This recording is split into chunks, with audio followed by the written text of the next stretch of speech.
I'm Brian Wagner, lead advocate, or in a few minutes, former lead advocate of Bike Hoboken. I want to thank you all for 10 years of partnership, hard work and effort, and believing in something that just may not have been comfortable for a lot of folks, that actually a bicycle could be a safe mode of transportation in the city of Hoboken. And it's growing and growing and growing. And I've stood in front of you many times. We've worked together on bike lanes, bike infrastructure. Outside of these chambers, I've worked with a lot of different advocacy groups in the state to bring bike safety education programs for kids, for adults. We've done special programs for the Housing Authority. We've done bike donation programs for Hudson County, all out of the kindness of our heart and all out of the idea that we can help make a difference, leave a footprint in the sand.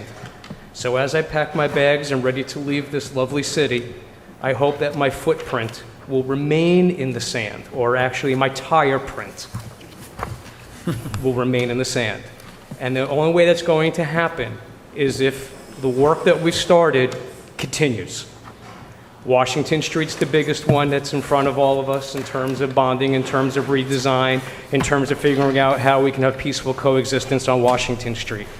And it will continue to grow beyond those borders to Newark, to River, and other streets in our community as it continues with the development that you guys are systematically trying to bring forward in a proper way for our size, etc. As I step aside, I am going to introduce to you two colleagues of mine, Alexandra and Ronald. This is going to be your future voice and face of Bike Hoboken, along with the lovely girls from the Girl Scouts that you met and heard from 2 weeks ago. Sorry, they could not unfortunately be here tonight due to another commitment, but we are all wrapped together again in this unified vision that we can see something grow over time. There is a set of statistics that I want to share with you in closing, because I know how much you guys love data. We've done a lot of data together in 10 years. So we have the new bike share program that launched off recently in Hoboken. And just in case you did not know, in the first 10 days since launch, 10 days since launch, and there's really been no marketing and PR about this, it was sort of a soft launch, over 1,000 new registered users, over 1,000 new registered users, and growing daily. 3,500 trips taken in the first 10 days. Let me repeat that, 3,500 trips in the first 10 days. And if you've noticed, as I noticed when I go to Path Train in the morning to lock up my bicycle, which is not a share, as you know, it's getting harder and harder to find spots. What I'm also noticing, especially in the afternoon run, is you're seeing bikes, the share bikes, actually not parked on the share racks because there's no room. So yes, the city is repositioning the bikes around town, but this is just something that shows, build it, they will come. In this case, they are coming. So I'm thrilled to see them coming. And they're coming down my street too, Hudson. So let's get the bike lane painted on Hudson already, please. So with that, Hudson is paved nicely. I ride it every day. So again, let's continue forth what we're doing. You guys signed on for Complete Streets, a vision for our city and future generations. It may not be the most perfect plan or the perfect place in the world to do it, but I gotta tell you something. There's a lot worse places that have done it and have been successful.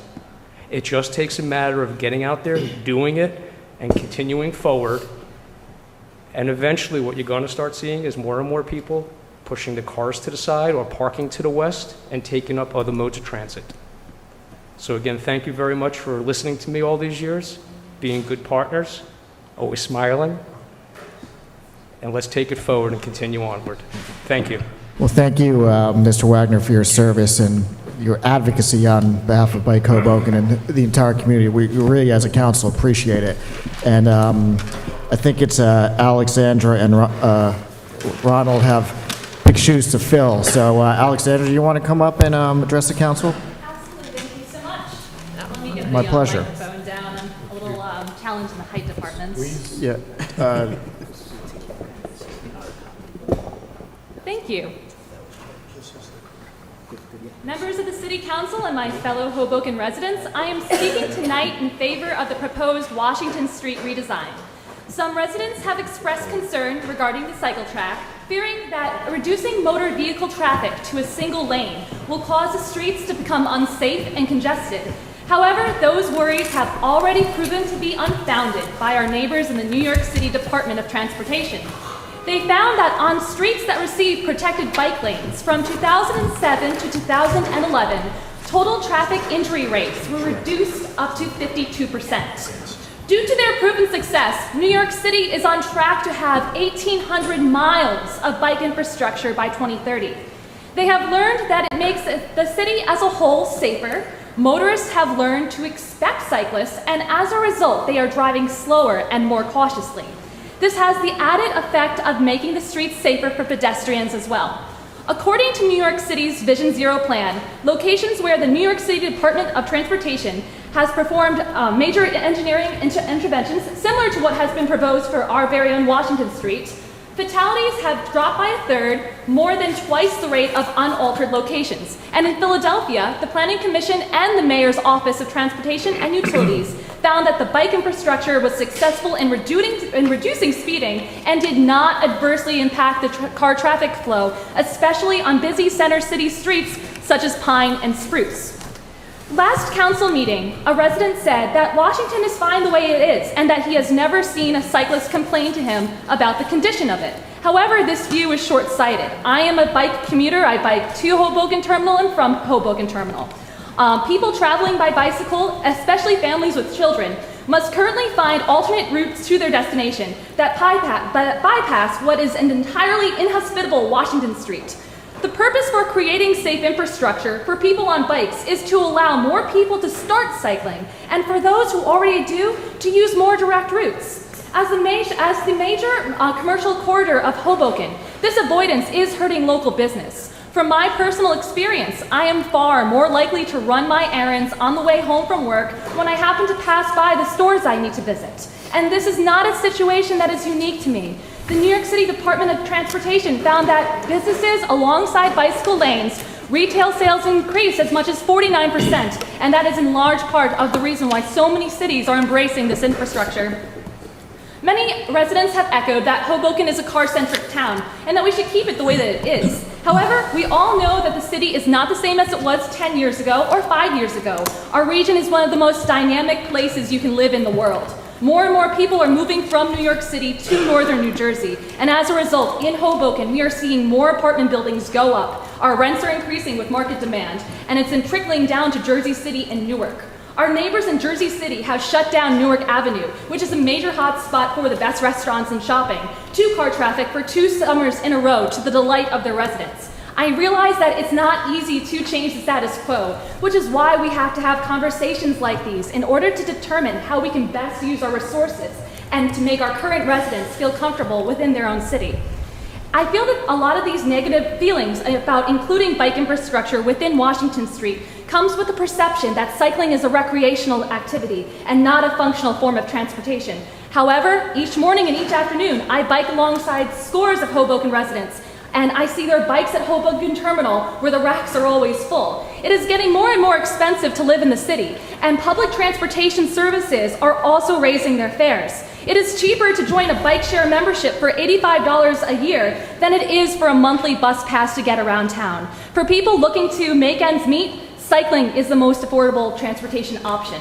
And I leave you with this. In Newark, where they have a protected bike lane on Mount Prospect Avenue, where the public and merchants had concerns about parking for their patrons. But now, after a year, they see that there wasn't an effect. Our neighbors in Jersey City found that after 2 weeks of operation, their city bike program has over 7,000 trips and counting. And as Brian mentioned, we should be very proud of this. 10 days, very little promotion, and we have over 1,000 registered users and over 3,500 recorded trips and counting.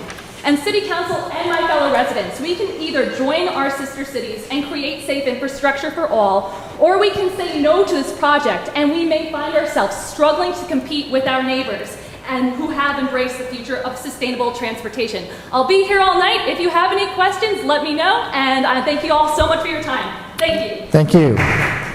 Thanks for your enthusiasm. It's great to see. A lot of energy. And efficiency in saying your remarks. Ronald Bautista? Yes. Is that correct? Welcome. Hi, good evening, everybody. Thank you for having me here to speak today. My name is Ronald Bautista. I've been in Hoboken for 16 years. Hoboken High School 2004 class. And I've lived in actually Fort and Jackson. I've been living there actually 11 years. Now, by the raise of hands, how many use a bicycle? Okay, so, it's not a tough crowd then. And so I had a bicycle, and actually got ruined with Sandy. At least I was lucky, and that was the only thing that got ruined with Sandy.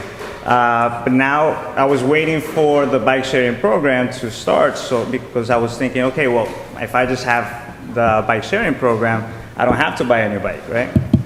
So finally, the program launched. I'm a member, one of the 1,000. And I use it constantly to save time, for convenience. Instead of walking for 20 minutes from 4th and Jackson all the way to the PATH station where I work in New York, I use the bike, so I save half the time. Or sometimes I'm in a hurry and I have to go to get a haircut or go to the store. And it's very convenient, even more convenient than the city bike actually, because I can actually lock it lock it and do whatever I have to do and then come back. But that's just to give you a notion of, I'm becoming more involved now with how the streets are in terms of the bike users. I was back in the day. I'm actually able to retake it now. And something that I've noticed is Washington Street. I participated in some of the workshops, public workshops that have been going on. One of them was, yes, the Southwest Park, but also it was the Washington Redesign project and workshop. And something that had been pointed out was the number of accidents that have been going on throughout. It was about identifying where the accidents were, taking in the different complaints or suggestions from the public. And so I'm taking the bike over on Washington Street because I want to make, have the user experience on what's the safety on Washington Street. A lot of people complain, a lot of pedestrians, that when they go on Washington Street, there's people going on their bikes dangerously sometimes on the sidewalk. But that's because nobody feels safe enough to go on the street. And we need that alternative. We need that safety, not just for convenience, but because it's just part of, it's just a necessity for all of our community. So I would like to ask you today to be conscious about this, to think of maintaining that idea of an exclusive bike lane on Washington Street, because our city should be safe for a kid that is 8 years old to ride their bicycle on the street, or an 8-year-old woman to walk on the street. So without taking any more of your time, I would like to thank you for listening, and I hope that we can continue speaking afterwards and throughout different of the community meetings and see how we can really collaborate with the community. Thank you so much. Thank you.